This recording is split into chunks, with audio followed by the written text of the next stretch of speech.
আমেরিকার সামনে মৃত্যুফাঁদ। হরমুজ প্রণালী বিশ্বের সবচেয়ে গুরুত্বপূর্ণ তেলের রুট।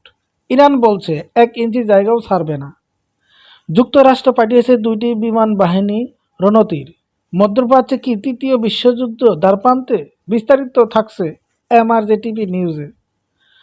হরমুজ প্রণালী মাত্র 39 কিলোমিটার চওড়া। পৃথিবীর 20% তেল আর 30% এলপিজি এই পথ দিয়েই যায়।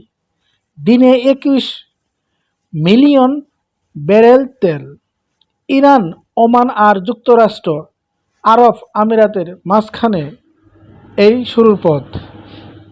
ইরান বহুবার বলছে, আমাদের উপর হামলা হলে আমরা হরমুজ বন্ধ করে দেব, আর সেটা হলেই বিশ্ব অর্থনৈতিক ধসে পড়বে।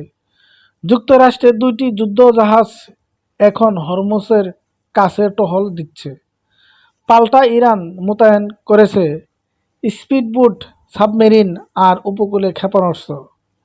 ইরানের রেভলিউশন গার্ডের কমান্ডার বলছেন, আমেরিকার যে কোনো ভুলের জবাব হবে কঠোর।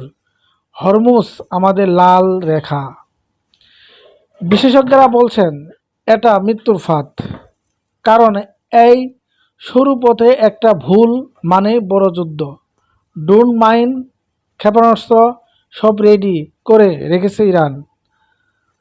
গতকাল ইরান 3টি তেলবাহী জাহাজ আটক করেছে। হরমুজ বন্ধ হলে কি হবে? তেলের দাম ব্যারেল 150 থেকে $200। বাংলাদেশ জ্বালানির দাম 30% বাড়বে। রেমিট্যান্স ধস। বৈশ্বিক মুদ্রা নিশ্চিত।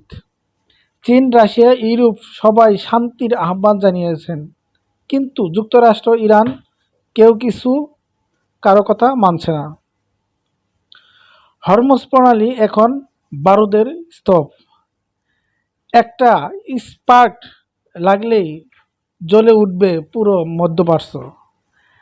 আমেরিকা কি যুদ্ধের ঝুঁকি নেই, নাকি আলোচনায় ফিরবে? সময় বলে দিবে।